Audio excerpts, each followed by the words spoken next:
Hi, welcome back. So I'm going to do another pace profile this week looking at Doncaster. I'm going to look at the Flying Childers Stakes, which is a 5 furlong 2-year-old race on Friday. It's 3:45 on Friday. Okay, let's get started. So I've took a look at the data of the race since 2012. We're going to start with the draw. So where we might be wanting to be looking with the draw, you can see the extremities on the two outsides. So you can see quarter one with a win strike rate of 19.23%, 46% place strike rate, and you can see 12.5% win strike rate in quarter four and 29% place strike rate in quarter four as well. Well, of course, what's noticeable is that sharp peak and difference between the middle draw segments. Only 6% win strike rate in quarter two and 3.45% in quarter three. If we also look at it at kind of actual versus expected returns, so expected wins based on market price, based on Betfair SP, and the actual wins, so the horses that returned. Again, you can see a similar profile echoes. A steep peak in quarter one, doing almost 2.5 times as well as expected by the market, and the also quarter four performing above market expectation as well. What then gets really interesting is then when we look at the kind of the draw profile in terms of the position in the stalls, whether the horse was on the inside, which is effectively normally 1 or 2, second inside, third inside, then going out towards the widest. So what you see here is that based on the positioning of the horse in the stalls, that echoes that curve that we've seen in the other models as well, benefit to be on the flanks effectively. What's really noticeable when you go and dig into the stall statistics is you see the incredible record that stall 3's got in the Flying Childers Stakes. I really encourage you to go and check it out. Let's look at the pace a little bit. So winners since 2012. 15% of horses that have ran with a held up running style have gone on to win the race.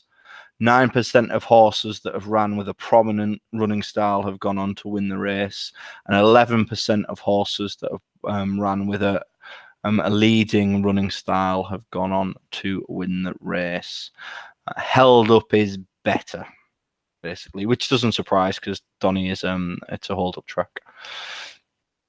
What is quite interesting is in the place ratios, how well horses that have gone from the front or have tried to lead have done.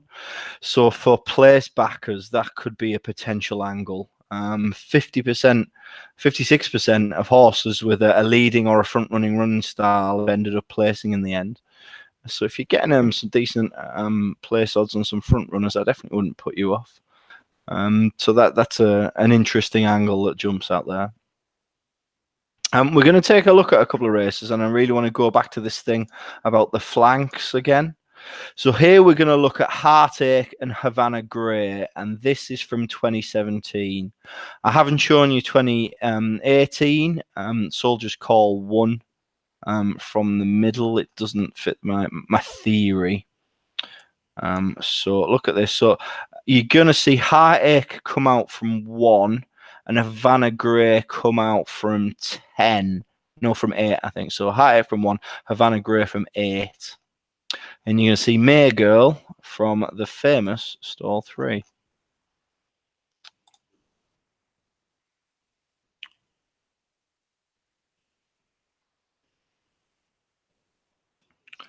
So there's Havana Grey there. There's Heartache.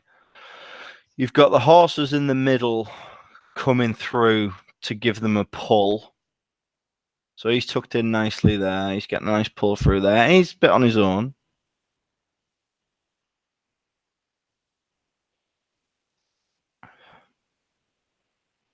And Havana Grace coming through now, and you're going to see Heartache scoot around, and they're going to join each other in the middle of the track about here.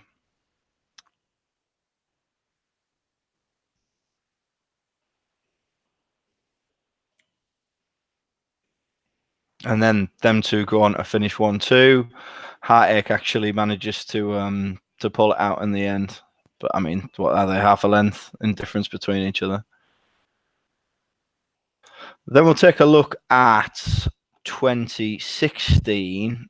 We've got Ardad in 10, held up in rear, tucking in that kind of V from the outside of the draw. And you've got Legendary Lunch in stall 3, again at 25s. And the Last Lion in 11 as well, so also fairly wide. So take a look at the Last Lion for Johnson with Fanning on board, and Ardad with Dettori on board. So let's take the flanks, the flank theory. There they go. So this is the winner. This is the Dettori horse. This is the one who finishes at 3rd. And is he the one who finishes 2nd? Let's just go and look. Sorry. I can't tell.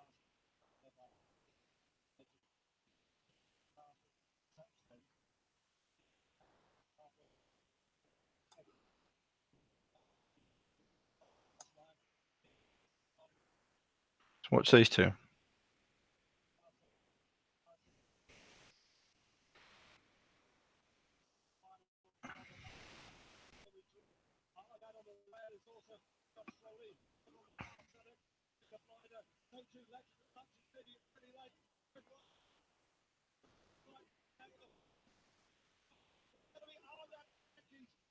Yeah, flank strategy. Let's go and have a look at 2014. You've got Beacon in 3, and Astrophysics in 14, and Accepted in 1, and Fast Act in 15. Flank strategy again. This is a bit of a funky one, as some happens. I won't tell you what because it's a good watch. So we are looking for stalls 3, stalls 14, 15, and 1. So he's in 3, I think. 15 and 1.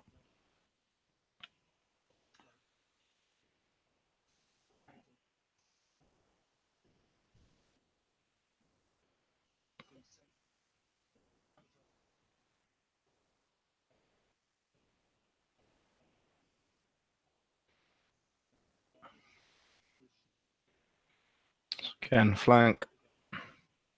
They've come from the flank. The ones in the middle just get swamped the entire time.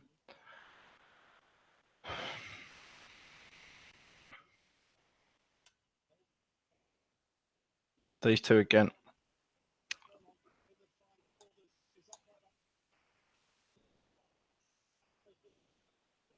There goes Bacon.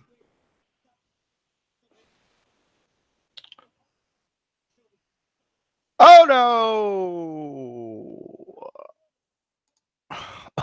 Oh, that might be one that misproves the strategy a little bit, but if you ignore the one that was going to win, but it was good to watch anyway. Well, not good to watch, but interesting to watch. It shocked me when I saw it.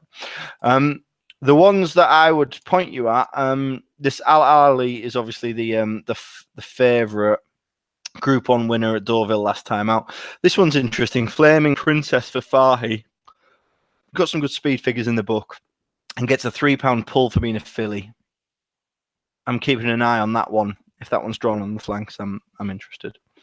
So that was the pace profile for the Flying Childers at Doncaster on Friday. Enjoy.